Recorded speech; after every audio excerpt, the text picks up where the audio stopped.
தாம் எதிர்நோக்கும் பிரச்சினைகள் தொடர்பில் அதிகாரிகள் கவனம் செலுத்த வேண்டுமென வலியுறுத்தி விவசாயிகள் பல்வேறு சந்தர்ப்பங்களில் ஆர்ப்பாட்டங்களில் ஈடுபட்டனர். மானிய அடிப்படையிலான உரம் தமக்கு கிடைக்கவில்லை என வலியுறுத்தி விவசாயிகள் இன்றும் ஆர்ப்பாட்டங்களில் ஈடுபட்டனர்.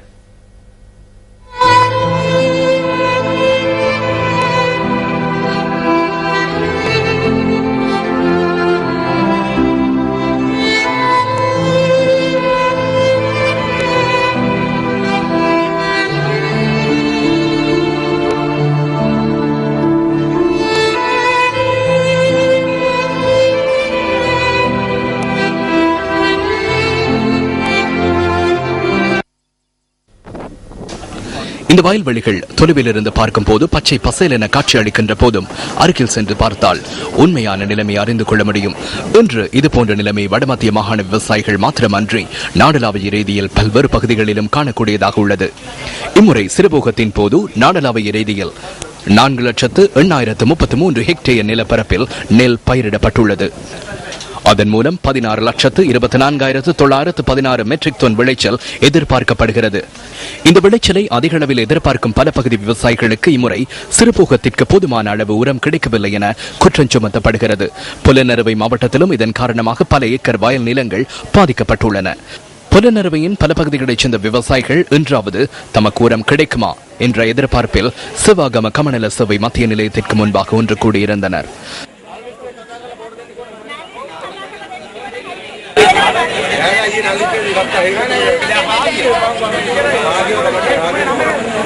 தமன்கடுவ பிரதேச சபையின் தலைவர் அந்த இடத்திற்கு வந்து விவசாயிகளுடன் கலந்துரையாடினார். பல ஏக்கர் வயல் நிலங்களுக்கு ஒரு மூடை உரம் போதுமா என விவசாயிகள் இதன் போது கேள்வி எழுப்பினர். கந்தலாயிலும் விவசாயிகள் இன்று வரிசையில் நின்று அதிகாரிகள் உரத்தை விநியோகிக்கும் வரை காத்திருந்தனர். உடனடியாக உர மானியத்தை வழங்குமாறு கோரி விவசாயிகள் நேற்று ஆர்ப்பாட்டத்தில் ஈடுபட்டனர். அதன்போது இன்று உரம் வழங்குவதாக அதிகாரிகள் நேற்று உறுதி வழங்கியிருந்தனர். கந்தலாய் அக்போபுர பகுதியில் மாத்திரம் 15,000 ஏக்கர் வயல் நிலம் பாதிப்படைந்துள்ளது. இதுவரை அரசாங்கத்தினால் மானியமாக வழங்கப்படும் உரம் தமக்கு இதுவரை கிடைக்கவில்லை என அம்பாறை மாவட்ட விவசாயிகளும் குற்றம் சுமத்தி வருகின்றனர். மேலும் சிலருக்கு மானியமாக உரம் கிடைத்துள்ள போதிலும் அவை காலம் பிந்தி வழங்கப்பட்டுள்ளதாக விவசாயிகள் குறிப்பிடுகின்றனர். கடந்த புகுத்துடன் ஒப்பிடுகையில் இம்முறை குறைந்த அளவு பசலையே தமக்கு வழங்கப்பட்டுள்ளதாக அம்பாறை மாவட்ட விவசாயிகள் தெரிவிக்கின்றனர். அத்துடன் நெற்பயிர்களுக்கு 20 முதல் 25 நாட்களுக்குள் விசிறப்பட வேண்டிய பசலை 40 நாட்களுக்கு பிறகே வழங்கப்பட்டதாக விவசாயிகள் குறிப்பிடுகின்றனர். சாதாரணமா 20 நாள் 25 நாளைக்கு இடைப்பட்ட கால பயலை எறிய வேண்டிய காலத்துக்கு உரிய பயலை எங்களுக்கு 40 நாள் 45 நாளைக்கு பிந்தித்தான் கிடைச்சிச்சு. இதுக்கு முதலெல்லாம் விதைக்கிறதுக்கு முதலே பசலை வந்துட்டு போங்க காசு கட்டுங்க பசலை சொல்லுவாங்க. இந்த தரம் பசலை 25 30 நாளைக்குள்ள எறிய வேண்டிய பசலை 40-45 நாளைக்குள்ள தான் கிடைக்கப்பட்டது. அதுக்கும் கொடுத்தது பாதி கூடாத பாதி இன்னமும் பயல வரல.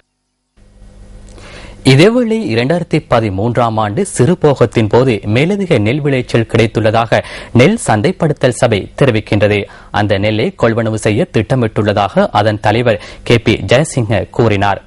சிறுபோகத்தின் போது 1,10,000 மெட்ரிக் டன் நெல்லை கொள்வனவு செய்ய எதிர்பார்ப்பதாக நெல் சந்தைப்படுத்தல் சபை தெரிவிக்கின்றது. அம்பாறை மாவட்டத்தில் நெல் தற்போது சந்தைக்கு வந்துள்ளதாக அதன் தலைவர் கூறினார். அப்பகுதி விவசாயிகளுக்கு விசேட சந்தர்ப்பங்களை வழங்கி நெல்லை கொள்வனவு செய்து வருவதாக அவர் மேலும் தெரிவித்தார். கொள்வனவு செய்யும் நெல்லை களஞ்சியப்படுத்துவதற்காக களஞ்சிய சாலைகளை தயார்படுத்தி வைத்துள்ளதாகவும் அது போதாமல் போனால் கொழும்புக்கு அனுப்புவதற்கு நடவடிக்கை எடுப்பதாகவும் நெல் சந்தைப்படுத்தல் சபையின் தலைவர் கூறினார்.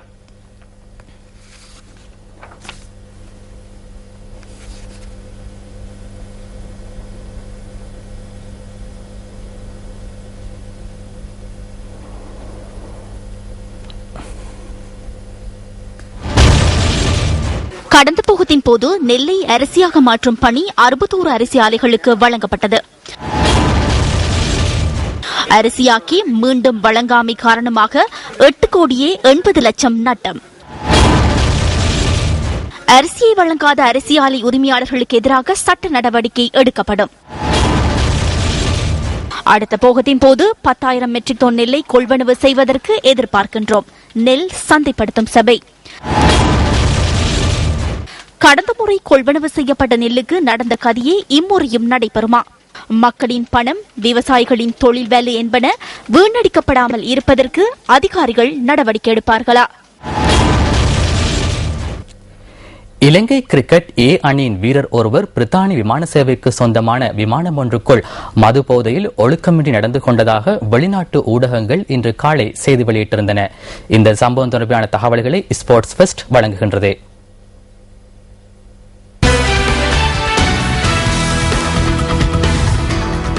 மேற்கிந்திய தீவுகளுக்கான கிரிக்கெட் விஜயத்தில் ஈடுபட்டிருந்த இலங்கை ஏ அணி வீரர்கள் சிலர் சென்ட் லூசியாவில் இருந்து இங்கிலாந்தின் கேட்விக் விமான நிலையத்தை நேற்று மாலை சென்றடைந்தனர். இந்த விமான பயணத்தின் போது வீரர் ஒருவர் விமானத்தின் கதவை திறக்க முற்பட்டுள்ளார்.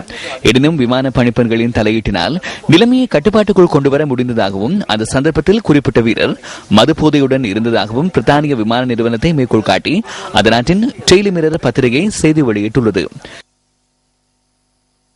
இந்த சம்பவத்தை நேரில் கண்ட பெண்ணொருவர் அது குறித்து அந்த பத்திரிகைக்கு விளக்கம் அளித்துள்ளார். மேற்கோள் ஆரம்பம். அந்த சந்தர்ப்பத்தில் மிகவும் அச்சமான சூழ்நிலை ஏற்பட்டிருந்தது. அவர் மதுபோதையுடன் இருந்தார். அவர் சற்று உயரமான வீரர். கருப்பு வெள்ளை நிறங்களையுடைய ஹெட்போன் அணிந்திருந்தார். அவர் அணிந்திருந்த நீல நிற மேற்சட்டையில் அணியின் லட்சணை காணப்பட்டது. அவ்வாறு நடந்து கொள்வதை நிறுத்துமாறு அவரின் நண்பர்கள் பெரும் கூச்சலிட்டனர். மேற்கோள் நிறைவு. இலங்கை கிரிக்கெட் வீரர் தொடர்பில் வெளிநாட்டு ஊடகங்களில் வெளியான தகவல்கள் குறித்து தெளிவுபடுத்தும் வகையில் இலங்கை கிரிக்கெட் நிறுவனம் இன்று பிற்பகல் அறிக்கை ஒன்றை விடுத்திருந்தது. இந்த சம்பவம் தொடர்பிலே ஸ்ரீலங்கா கிரிக்கெட் வெளியிட்டிருந்த ஊடக அறிக்கையே இது. இந்த ஊடக அறிக்கையை நாங்கள் பார்க்கின்ற போது இந்த ஊடக அறிக்கையினுடைய எந்த ஒரு இடத்திலும் இந்த சம்பவத்தோடு தொடர்புடைய வீரர் யார் என்பது தொடர்பிலான தகவல்களை ஸ்ரீலங்கா கிரிக்கெட் வெளியிட்டிருக்கவில்லை. ஆனால் இதற்கு முன்னர் ஸ்ரீலங்கா கிரிக்கெட்டிலே இவ்வாறான பிரச்சனைக்குரிய சம்பவங்கள் பதிவாகி இருந்தன. அதன்போது அந்த சம்பவங்களோடு தொடர்புபட்டிருந்த லசித் மாலிங்க, குமார் சங்கக்கார, உப்புல் தரங்க மற்றும் அணியினுடைய முன்னாள் முகாமையாளர் சரித் சேனாநாயக்க தொடர்பான தகவல்களையும் அவர்களோடு தொடர்புடைய அந்த பிரச்சனைகள் தொடர்பான விடயங்களையும் முதலாவது ஊடக அறிக்கையிலேயே ஸ்ரீலங்கா கிரிக்கெட் வெளியிட்டிருந்தது. ஆனால் இன்று இடம்பெற்ற இந்த சம்பவத்தோடு தொடர்புடைய அந்த கிரிக்கெட் வீரர் தொடர்பான தகவலை ஸ்ரீலங்கா கிரிக்கெட் வெளியிடாமைக்கான காரணம் என்ன? அந்த வீரர் யார் என்பது தொடர்பிலான கேள்வி அனைவர் மனதிலும் எழுந்துள்ளது. ஸ்ரீலங்கா கிரிக்கெட் இந்த விடயம் தொடர்பிலே தொடர்ச்சியாக மௌனம் சாதிப்பது ஏனோ? ஸ்போர்ட்ஸ் ஃபர்ஸ்ட் செய்திகளுக்காக ஸ்ரீலங்கா கிரிக்கெட் முன்றலில் இருந்து ராஜேந்திரன் கோகுல்நாத். இந்த சம்பவம் குறித்து சரியான தகவல்களை வழங்குமாறு இலங்கை கிரிக்கெட் நிறுவனத்திடம் ஸ்போர்ட்ஸ் ஃபெஸ்ட் தொடர்ந்தும் வினவியது. இதனை அடுத்து ஓரிரு மணித்தியாலங்களுக்கு முன்னதாக இலங்கை கிரிக்கெட் நிறுவனம் மற்றொரு அறிக்கையை வெளியிட்டது. இந்த சம்பவம் குறித்து இலங்கை கிரிக்கெட் நிறுவன பிரதம நிறைவேற்று அதிகாரியிடம் அணி முகாமையாளர் ஜெயந்த் செனிவிரட்ன அறிக்கை ஒன்றை முன்வைத்துள்ளதாக அந்த அறிக்கையில் தெரிவிக்கப்பட்டுள்ளது. இலங்கை ஏ அணி கடந்த 30ஆம் தேதி மாலை பிரெண்டடாவில் இருந்து லண்டன் நோக்கி BA 2158 என்ற விமானத்தில் பயணித்ததாக அணி முகாமையாளரின் அறிக்கையில் குறிப்பிடப்பட்டுள்ளது. இந்த சம்பவம் நள்ளிரவு வேளையில் இடம்பெற்றதாக அந்த அறிக்கையில் தெரிவிக்கப்பட்டுள்ளது. என்பவர் அந்த சந்தர்ப்பத்தில் விமானத்தில் உள்ள கழிவறைக்குள் நுழைய முற்பட்டுள்ளார்.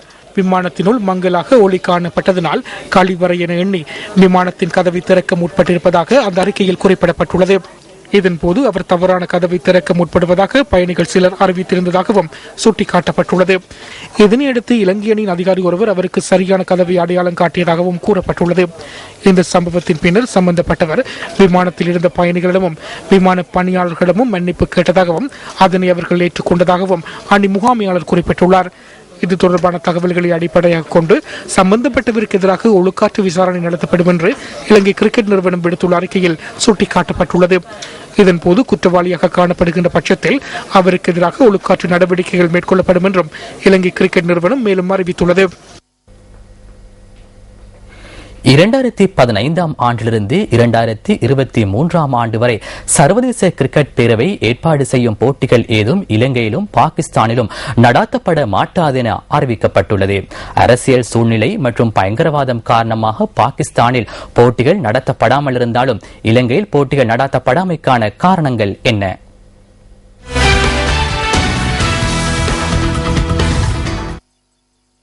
அண்மையில் லண்டனில் நடைபெற்ற சர்வதேச கிரிக்கெட் பேரவையின் மாநாட்டின் போது குறித்த காலப்பகுதியில் 18 போட்டிகள் நடத்துவதற்கு தீர்மானிக்கப்பட்டுள்ளது. இந்த மாநாட்டில் இலங்கை சார்பில் ஜெயந்த் தர்மதாஸ் மற்றும் நிஷாந்த் ரணதுங் ஆகியோர் கலந்து கொண்டனர்.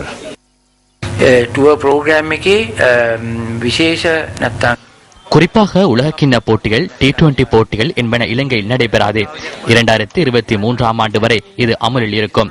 இலங்கையில் அமைக்கப்பட்டுள்ள சர்வதேச மைதானங்களில் இந்த போட்டிகளை நடாத்துவதற்கு குறித்த காலம் வரை காத்திருக்க வேண்டும். தலைவர், செயலாளர் ஆகியோர் இந்த கூட்டத்தில் கலந்து கொண்டிருந்தனர். இலங்கையின் செயற்திறன் இன்மையே இந்த இழப்புக்கு காரணம் என்று நான் நினைக்கின்றேன்.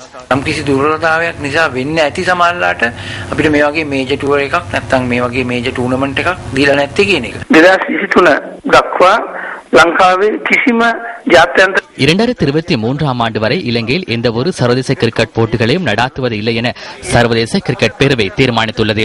அது ஒரு சிறந்த நிலை என்று எம்மால் கூற முடியும். போட்டியொன்றை நடாத்தினால் பாரிய நிதியை செலவிடுகின்றனர்.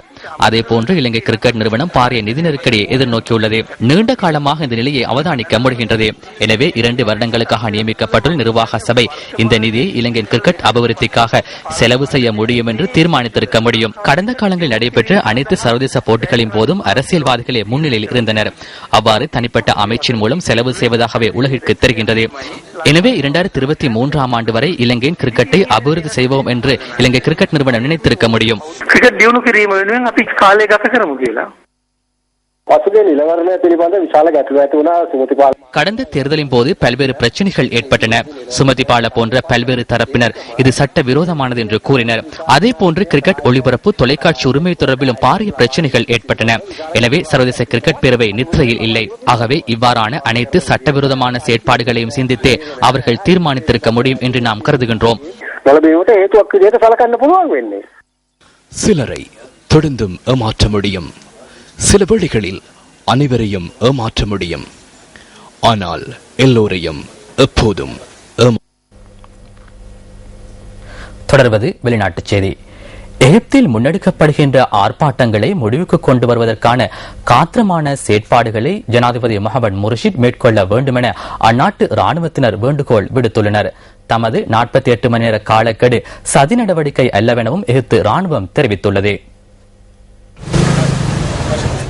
மக்களின் விருப்பத்தை ஜனாதிபதி முர்சியும் எதிர்க்கட்சிகளும் கவனத்தில் கொள்ளாத விடத்து அமைதியை ஏற்படுத்துவதற்கு தாம் தயாராக உள்ளதாக ராணுவத்தினர் கூறியிருந்தனர். எனினும் இந்த காலக்கெடுவை நிராகரித்துள்ள முர்சி தமது சொந்த மறுசீரமைப்பு திட்டங்களையே முன்னெடுக்க உள்ளதாக கூறியுள்ளார். ஜனாதிபதி முகமது முர்சி பதவி விலக வேண்டும் என வலியுறுத்தி நாடளாவிய ரீதியில் மில்லியன் கணக்கான மக்கள் பேரணிகளில் ஈடுபட்டுள்ளனர். மக்களின் இவ்வாறான ஆர்ப்பாட்டங்களை அடுத்து வெளிவிவகார அமைச்சர் ராஜினாமாவை சமர்ப்பித்துள்ளதாக அந்நாட்டு தகவல்கள் குறிப்பிடுகின்றன. இத்துடன் நியூஸ் ஃபர்ஸ்டின் இன்றைய இரவு 8 மணி பிரதான செய்தி நிறைவடைகின்றது. எமது அடுத்த பிரதான செய்தி 10:45க்கு ஒளிபரப்பாகும். வணக்கம்.